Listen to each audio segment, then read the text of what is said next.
जय गुरुदेव।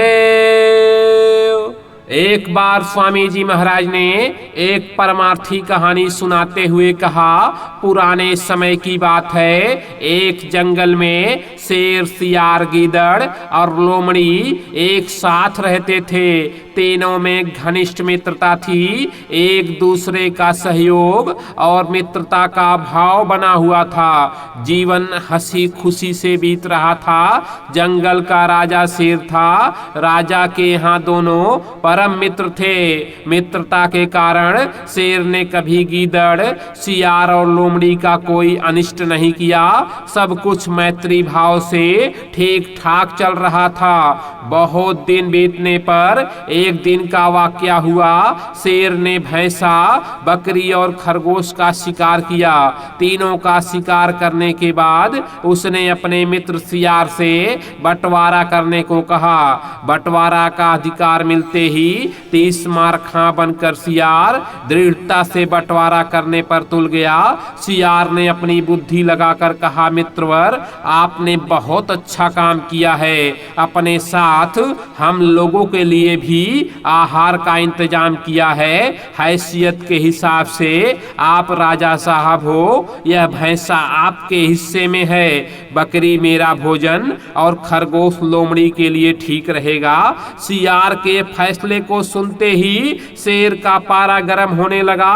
उसे क्रोध चढ़ाया और गुस्से से लाल होकर विवेक शून्य हो गया। उसने उठकर सियार को पकड़ा और उसे पकड़कर 2 हिस्सों में बांट दिया। सियार का काम तमाम हो गया। यह भयानक दृश्य लोमड़ी देखती रही। वह भी भयभीत हो गई। अंदर तक इस घटना से हिल गई। थोड़ा शांत होने पर शेर तेवर बदलते हुए लोमड़ी की तरफ मुखातिब होकर बोला, ये तो बंटवारा करके चला गया। लोमड़ी अब तू बंटवारा कर दे। लोमड़ी बड़ी चालाक, मक्कार और तेज दिमाग की जानवर मानी जाती है। मौके की नजाकत को भांपते हुए लोमड़ी ने कहा, जहां पनाह आप मेरे राजा हो, जंगल के नरेश हो, मेरे रखवाले हो, पालनहार हो।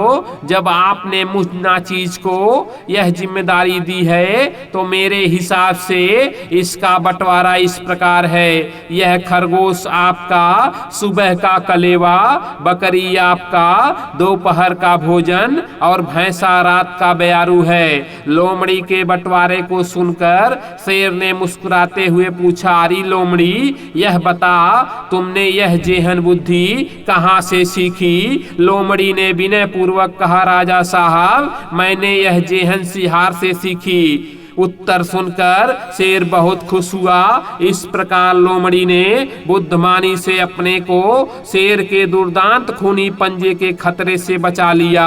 यह कहानी सुनाते हुए परम पूज्य स्वामी जी महाराज ने कहा कि समय को देखते हुए जेहन बुद्धि सीख लेना चाहिए। जेहन सीख लोगे तो बहुत बड़े खतरे से खुद को बचा ले जाओगे। जेहन नहीं सीख पाए तो सियार की तरह बिखर जाओगे, अस्तित्व ही खत्म हो जाएगा। जय गुरुदेव।